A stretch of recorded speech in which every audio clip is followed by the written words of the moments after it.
جب تک یہ موجود رہے گا اس کی عکاسی جو ہے وہ ادب میں اور ادبی گروپس میں اور لابیز میں اور گروہوں میں جو ہے وہ آپ کو دکھائی دیتی رہے گی، کہیں نہ کہیں کسی نہ کسی طرح سے اس کی مینیفیسٹیشن ہوتی رہے گی.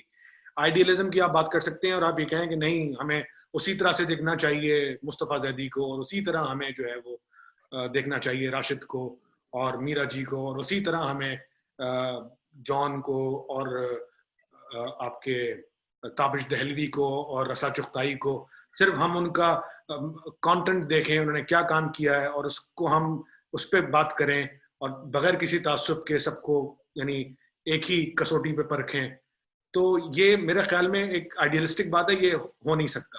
اس کی وجہ یہ ہے کہ اس کی جب تک سوسائٹی کے لیول پہ تبدیلی نہیں آئے گی، پولیٹیکل لیول پہ تبدیلی نہیں آئے گی.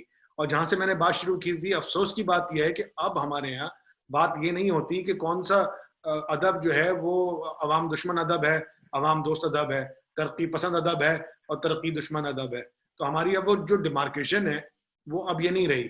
اب معاملہ جو ہے وہ ہمارا دوسرے طرح کے تعصبات پہ آ کے جو ہے وہ آ چکا ہے، جو کہ میرے خیال میں اب ایک جب آئیڈیولوجیکل زمانہ تھا، آئیڈیالوجی کی بات ہوتی تھی، اب وہ بہت ہی ایک ہم سوشل میڈیا کی آپ بات کر رہے ہیں، سوشل میڈیا پہ اتنی نچلی اور اتنی گھٹیا قسم کی جو معاملہ ہو چکا ہے ادیبوں کے درمیان.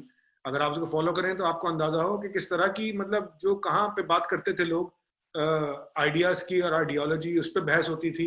اور اس میں اقبال پہ بھی جو ہے وہ اقبال کو تھی یعنی آپ کے ترقی پسند تحریک کے لوگ. اب وہ اتنی نچلی اور گھٹیا اور بازاری ہو چکی ہے وہ سارا معاملہ سوشل میڈیا پہ کہ اس حد تک تو ہم پہنچ نہیں سکتے. تعصبات ختم نہیں ہوں گے، تعصبات رہیں گے. تعصبات تو ختم اس وقت ہوں گے جب ہماری سوسائٹی کے لیول پر چیزیں تبدیل ہوتی ہیں ہمیں دکھائی دیں گی. اور سوشل میڈیا کا زمانہ بہت ہی برا ہے اور اس میں وہ تعصبات کھل کے نہ صرف یہ سامنے آ رہے ہیں بلکہ وہ اتنی سطحی لیول پہ پہنچ چکی ہے وہ ساری صورتحال کہ اس بات کو آپ بھول جائیں 1960-70 میں کے بارے میں. شامل صاحب میں کچھ کہنا چاہوں گا. آپ نے یہ جو کہا کہ تعصبات تو ختم نہیں ہوں گے، اور اگر آپ یہ سمجھتے ہیں یا کوئی بھی بندہ یہ سمجھتا ہے کہ شاید یہ تعصب آنے والے چند مہینوں یا چند برسوں میں ختم ہو جائے گا، تو یہ ایک آئیڈیلسٹک بات ہے. یہاں تک میں آپ کی رائے سے بالکل متفق ہوں، لیکن میں ذاتی طور پر اس آئیڈیا کو بائی نہیں کروں گا. اس کی کیا وجہ ہے؟ پہلی بات تو یہ ہے کہ ایک ادیب اپنے معاشرے کی روح ہوتا ہے. یہ میری ایک ذاتی پرسنلائزڈ انڈرسٹینڈنگ ہے، میں دعویٰ نہیں کرتا کہ سارے لوگ اس کو مانتے ہوں گے.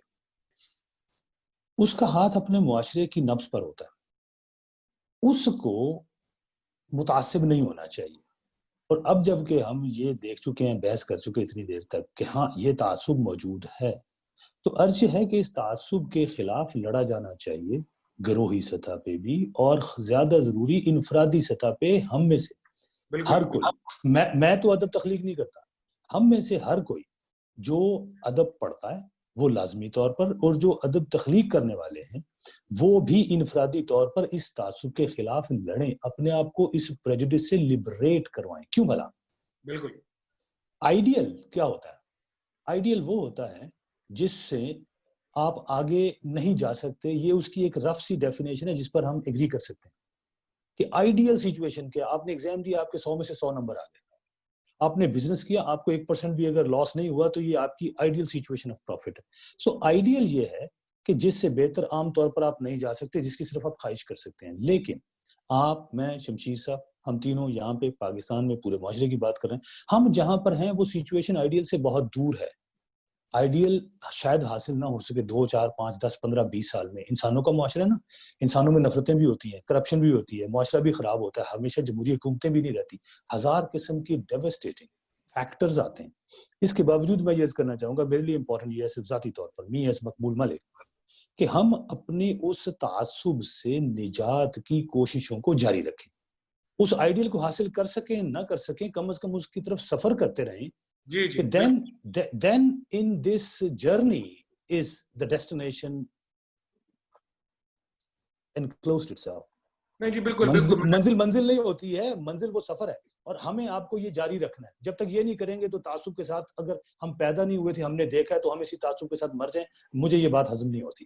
جی نہیں بالکل. اور یہ جو گفتگو ہے اسی سمت میں ایک قدم ہے اور چھوٹا سا, اور اس پہ ظاہر ایک بات اسی لیے ہم کر رہے ہیں کہ ختم ہونا چاہیے. اور نہ صرف یہ ختم ہونا چاہیے, یہ اردو کی جو اجارہ داری ہے اور اردو کا جو ایک سامراجی پہلو ہے پاکستان میں, جس میں آپ نے اردو ادب, اردو ثقافت, اردو زبان اور اردو شاعری, اردو افسانہ کو پورے ملک پہ آپ نے جو ہے وہ ایک کلچرل ڈومیننس کے طور پر مسلط کر کے جو ہے وہ آپ نے علاقائی زبانوں, ان کے ادب, ان کی ثقافت کو, یہ جو 70 سال میں جو تجربہ ہے, جو تجربہ گاہ ہے پاکستان جسے کہتے ہیں, تو وہاں پہ شمشیر صاحب یہ ایک پہلو ہے جس پہ, چونکہ ساری گفتگو سے اگر کوئی سن رہا ہوگا اس وقت اور پاکستان کے مختلف علاقوں میں سے لوگ سن رہے ہوں گے, تو وہ سوچ رہے ہوں گے یار یہ کون لوگ ہیں, ایک کراچی سے ہے اور دو ایک آزاد کشمیر اور ایک لاہور, اور یہ اردو کی اتنی بات کر رہے ہیں. تو ظاہر ہے کہ اس بات کو بھی تھوڑا سا, اس کو بھی ڈی مسٹیفائی کرنے کی ضرورت ہے کہ یہ اس بات کو ماننے کہ ایک بہت بڑا پریجوڈس جو ہے مل کر ہم اردو کے نام پر, اردو بولنے والے, لکھنے والے, دوسری زبانوں کے کلچر, ان کی زبان, ان کی ثقافت, ان کے شاعروں, ان کے ادیبوں کے ساتھ کرتے ہیں, اور اس سلسلے کو بھی بند ہونا چاہیے. شمشیر, میں اس پہ آخری آپ کچھ بات کریں, اور میں اس کو بہت ضروری سمجھتا ہوں کہ یہ بات ہو, چونکہ جو لوگ سن رہے ہوں گے اس وقت ان علاقوں سے, تو وہ ان کو یہ احساس ضرور ہوگا کہ یہ کون سی اردو سپریمیسی جو ہے وہ, یعنی خود پنجاب میں پنجاب کا ادب, پنجاب کی زبان اور پنجاب کے ساتھ جو یہ اردو ڈومیننس کو جو ہے وہ پروموٹ کر کے جو نقصان پہنچایا گیا ہے, یہ ایک المیہ ہے. اور اس کو مطلب اس پہ بڑا, مطلب میں تو اس پہ دکھی ہوں, اس پہ دکھ کا اظہار کرتے رہنا چاہیے, اس پہ بات کرنی چاہیے. شمشیر صاحب, آپ کی اجازت سے میں صرف ایک جملہ کہنا چاہوں گا, پھر آپ جیسے شامل صاحب نے کہا اپنے اختتامیہ کلمات فرما دیجیے گا جو کچھ آپ کو کہنا ہے. عرض یہ ہے کہ پاکستان کی قومی زبان ہے اردو, بہت اچھے, بے تحاشا میجورٹی پاکستان میں پاپولیشن وائز دیکھا جائے تو اردو کم از کم اگر لکھ نہیں سکتے اس طرح ادبی حوالے سے, تو وہ سمجھتے ہیں, بولتے ہیں, پڑھتے ہیں سارا کچھ. لیکن مزے کی بات یہ ہے کہ پاکستان میں صرف اردو ہی ایک زبان نہیں ہے, پاکستان میں بے تحاشا دوسری زبانیں بھی ہیں, اور اس میں مجھے جو ایک بات بڑی خوشی دیتی ہے نا, وہ بے تحاشا دیگر مادری زبانیں, ان میں ادب لکھا جاتا ہے, ان کو اب تک وہ پروموشن ویسے نہیں ملتی رہی, لیکن اس میں بھی حوصلہ افزا بات ایک یہ ہے کہ اب پاکستان میں کچھ وقفے سے, لیکن ملکی سطح پر, صوبائی سطح پر پاکستان کی مادری زبانوں میں لکھے جانے والے ادب کے بھی میلے ہوتے ہیں. اس میں مرد اور خواتین, چاہے وہ شاعر ہوں یا ادیب ہوں, ان کی چیزیں سامنے آتی ہیں, اور ہمیں اس رجحان کو بھی بہت زیادہ پوری توانائی کے ساتھ تقویت دینے کی ضرورت ہے, تاکہ ہمارا وہ جو ایک ملک اور معاشرے کے طور پر مختلف زبانوں کی سطح پر ایک پولی ڈائمینشنل آئیڈینٹی ہے نا, اس کو کسی طرح چوٹ نہ پہنچے, چوٹ نہ لگے, بلکہ وہ زیادہ خوبصورت, مضبوط اور توانا ہو. In diversity we are more strong. This is what I feel. میں نے اس کا ذکر اس لیے ضروری سمجھا کہ اس بات کو کوئی اردو کلچرل سپریمیسی کے طور پہ نہ لے, چونکہ میں اس کا حامی نہیں ہوں, اور میں اس تعصب کو بھی جو ہے وہ میں چاہتا ہوں کہ یہ ختم ہو, یہ نہیں ہونا چاہیے تعصب. یہ بالکل موجود ہے اور شدت سے موجود ہے, اور خاص طور پہ اس کا سب سے زیادہ نقصان پنجاب کو, پنجابی ادب کو ہوا. پنجاب میں ابھی تک عوامی سطح پہ ہے, لیکن سنجیدہ پنجابی ادب بہت کم, یا جدید پنجابی ادب اپنی زبان میں اپنے اظہار مادری زبان میں کرنا, یہ ٹرینڈ بہت کم رہ گیا ہے. اردو کا ظاہر ہے ایک معاملہ یہ ہے کہ اس کی ریچ نیشنل سطح پہ اس لیے تھا. دوسرا ایک پہلو یہ بھی ہے کہ جو جیسے آپ نے پہلے بات کی کہ پنجاب کی جو ڈومیننس ہے, وہ پنجاب کو لگا کہ, یا پنجابیوں کو لگا کہ ہم اردو بول کے اور اردو میں زیادہ کام کر کے تو ہم ایک سرٹن کلاس میں پہنچ رہے ہیں, جو اب رفتہ رفتہ اس کی دو قومی نظریے کے ساتھ ایک پولیٹیکل وہ بھی تھی نا, وہ بھی ایک ضرورت بھی تھی اس کی پولیٹیکل. جی, اور اس کو بہت شدت سے پنجاب نہیں فالو کیا. خوش قسمتی سے پشتون کلچر میں اور بلوچ کلچر میں اور سندھی کلچر میں اس کی پینیٹریشن اس طرح سے نہیں ہوئی. جیسے میں نے کہا کہ نقصان زیادہ پنجاب کو ہی ہوا اس معاملے کا, قیمت بھی نہیں چکانی پڑی. تو بہرحال اس پہ, اور اب تو خیر بہت سے سوالات بنتے ہیں, جیسے آپ نے گفتگو کے شروع میں بھی کہا تھا, اس مختلف حوالوں سے. اب میرا خیال ہے کہ مجھے لگتا ہے ہم اگلی نشستوں میں آئیڈیاز لے لیں اپنے ناظرین سے جو ہمیں دیکھ رہے ہیں, ظاہر ہے یہ موضوعات ایسے ہیں جس میں بہت زیادہ گفتگو نہیں ہوتی، تو جو لوگ دیکھ رہے ہیں ہمارے ساتھ شامل ہونا چاہیں، ہم خود بھی دوسروں کو کوشش کریں گے دیگر دوستوں کو شامل کرنے کا۔ اس وقت تو ہم 3 عدد مرد حضرات جو جرمنی میں بیٹھے ہوئے گفتگو کر رہے ہیں، تو ہم اس کو بڑھا بھی سکتے ہیں، جتنے لوگوں کا انٹرسٹ ہوگا ان کو ہم انوائٹ کریں گے۔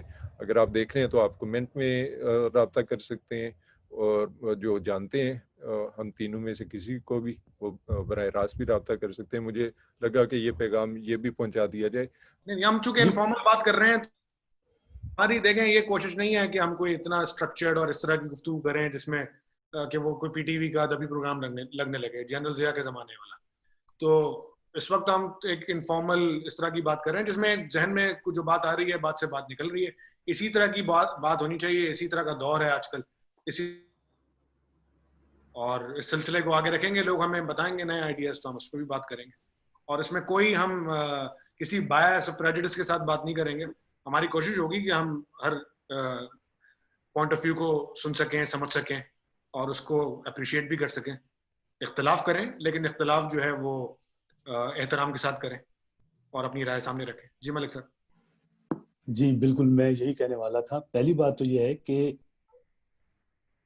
آج ہم نے تعصب کے بارے میں جو گفتگو کی، ہماری گفتگو میں سے بھی اگر کسی کو تعصب کا تھوڑا سا بھی شائبہ ملے تو یہ بڑے افسوس کی بات ہے، اور ایسا نہیں ہوگا، کیونکہ ہم نے یہ بات تعصب کو بڑھانے کے لیے نہیں کی۔ اور دوسری اہم بات یہ ہے کہ یہاں پہ یہ 3 افراد بیٹھ کے کسی کو کوئی خطبہ نہیں دے رہے، اس سبق سکھانے کی، پڑھانے کی بات نہیں کر رہے۔ یہ 3 ایسے کچھ دوست ہیں جن کا مطلب کہہ لیجئے کہ تھوڑی سی ادب کے لیے لائکنگ ہے، اس کے بارے میں گفتگو تھی۔ اس ضرورت کو محسوس کیا گیا یا کوئی ایک ایسا انفارمل، کیجول لیکن ریسپیکٹفل پلیٹ فارم ہونا چاہیے جس پہ آپ کھل کر کسی بھی طرح کی نیگیٹو فورس یا تھنکنگ کے بغیر اوپنلی بات کر سکیں۔ اور میرا خیال ہے کہ ہم میں سے کوئی بھی افلاطون نہیں تھا، یا کسی نے خود کو افلاطون کے طور پہ پیش نہیں کیا۔ ایک ادب سے دوسروں کی رسپیکٹ کرتے ہوئے اپنا ایک آئیڈیا دیا ہے جس میں اگریمنٹ بھی ہوا، جس میں ڈس ایگریمنٹ بھی ہوا، اور یہی بات ایک خوبصورت ہیلدی ڈسکشن کو آگے بڑھانے کے لیے لازمی ہے، ضروری ہے۔ اور جہاں آپ نے بات کی شمشیر صاحب کہ ہمارے جو دیکھنے والے ہیں، جہاں پہ بھی وہ جس بھی پلیٹ فارم پہ اس کو دیکھیں گے، اس پہ آپ کو اچھا لگے ضرور بتائیے پلیز، برا لگے تو وہ بھی بتائیے، کتنا برا لگا یہ بھی وضاحت آپ کو کرنی چاہیے۔ اور اگر یہ پہلی دفعہ ایسی کوئی ویڈیو آپ نے دیکھی، آپ کو اچھی لگی ہے، تو دوسری مرتبہ آپ کیا دیکھنا چاہیں گے، کس طرح کے موضوعات ہیں۔ اور صرف یہ 3 بندے ہی پوری دنیا میں عقل کل نہیں ہے، سوال ہی پیدا نہیں ہوتا، اس میں دوسرے دوستوں کو بھی بلایا جا سکتا ہے، گفتگو کی جا سکتی ہے۔ اس لیے کہ جتنی زیادہ متنوع سوچ ہوگی اور جتنے زیادہ احترام سے اتفاق رائے کریں یا اختلاف رائے کریں، وہ اتنی زیادہ خوبصورت اور وہ کنسٹرکٹیو اور وہ پروڈکٹیو گفتگو ہوگی۔ اور یہ سلسلہ اگر انشاءاللہ ایسے ہی کچھ دیر جاری رہے تو میرے لیے ذاتی طور پر تو یہ بڑی خوشی کی بات ہوگی۔